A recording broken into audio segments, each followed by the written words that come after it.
ಬೆಳ್ಳೂಟಿ ಗುಂಡಾಂಜನೇಯ ಸ್ವಾಮಿ ಕಲ್ಯಾಣ ಮಂಟಪದಲ್ಲಿ ಮಾದರ್ ಮಹಾಸಭಾ ಸಂಘದಿಂದ ಪೂರ್ವಭಾವಿ ಸಭೆ.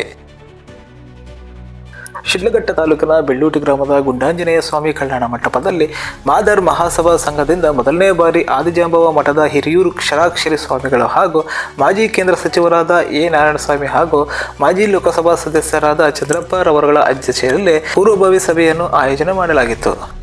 ತಾಲೂಕಿನಾದ್ಯಂತ ನೋಂದಣಿ ಪ್ರಾರಂಭವಾಗಿದ್ದು, ಇದು ಸೀಮಿತ ಅವಧಿಯ ಒಳಗೆ ಮಾಡಿಸಿಕೊಳ್ಳುವುದಾಗಿ ಸಭೆಯಲ್ಲಿ ಚರ್ಚಿಸಲಾಯಿತು. ಈಗಾಗಲೇ ಕರ್ನಾಟಕದಾದ್ಯಂತ ಎಲ್ಲ ತಾಲೂಕುಗಳಲ್ಲಿ ನೋಂದಣಿ ಅಭಿಯಾನ ನಡೆಯುತ್ತಿದ್ದು, ಇದು ಸಮುದಾಯದ ಏಳಿಗೆಗಾಗಿ ಬಳಸಲಾಗುತ್ತದೆ ಎಂದು ತಿಳಿಸಿದರು. ನಂತರ ಶಿಡ್ಲಘಟ್ಟ ಶಾರದಾ ಸಂಸ್ಥೆ ಪ್ರಾಂಶುಪಾಲರಾದ ಡಾಕ್ಟರ್ ಮೂರ್ತಿರವರು ಮಾತನಾಡುತ್ತಾ, ಈ ಒಂದು ಸಮುದಾಯದ ನೋಂದಣಿ ಅಭಿಯಾನಕ್ಕೆ ಧನ್ಯವಾದಗಳನ್ನು ತಿಳಿಸುತ್ತಾ ನೋಂದಣಿಗೆ 1 ಲಕ್ಷ ರೂಪಾಯಿಗಳನ್ನು ನೀಡಿದರು. ಈ ಒಂದು ಸಂದರ್ಭದಲ್ಲಿ ತಾಲೂಕಿನಾದ್ಯಂತ ಎಲ್ಲ ದಲಿತ ಮುಖಂಡರುಗಳು ಹಾಜರಾಗಿದ್ದರು.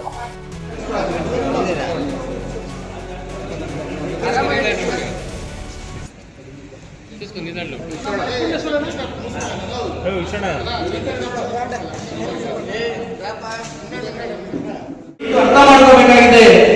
ಇದು ಈ ಜಾತಿಯ ಮುಕ್ತಿಗೋಸ್ಕರ ಇವತ್ತು ಕಂಕಣ ಕಟ್ಟಬೇಕಾಗಿದೆ.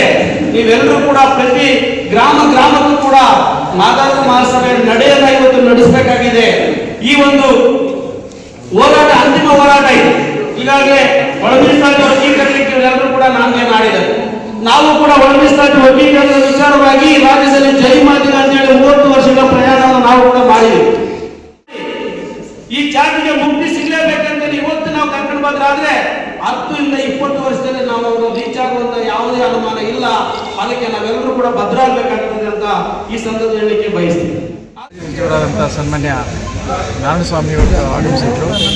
ಜೊತೆಗೆ ನಮ್ಮ ನಾಯಕರಾದಂಥ ಸಚಿವರಾದಂಥ ಸನ್ಮಾನ್ಯ ಕೆ ಮುನಿಯಪ್ಪನವರು ಹೊರಟಂಥ ಸಂದರ್ಭದಲ್ಲಿ ಮಾನ್ಯ ಮುಖ್ಯಮಂತ್ರಿಗಳು ಅವರಿಗೆ ಕಾರ್ಯಕ್ರಮಗಳಿಗೆ ನನ್ನನ್ನು ವಾಪಸ್ ಕಳಿಸ್ಕೊಟ್ರು. ನಾನು ಇಬ್ಬರು ಹೊರಟಿದ್ವಿ.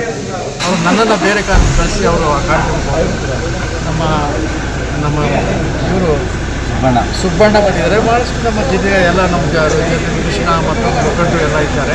ನಮ್ಮ ಶಿವಪ್ಪ ಇದ್ದಾರೆ, ನಾರಾಯಣಸ್ವಾಮಿ ಇದ್ದಾರೆ, ವಿಶ್ವನಾಥ್ ಎಲ್ಲ ಇದ್ದಾರೆ. ಇವತ್ತು ನಾವು ನಮ್ಮ ಸಂಘಟನೆಯನ್ನು ಬಲಪಡಿಸಬೇಕು. ರಾಜ್ಯ ಮಟ್ಟದಲ್ಲಿ ಸಂಘಟನೆ ಬಲಾಢ್ಯವಾಗಿ ಬೆಳೀತಾ ಇದೆ.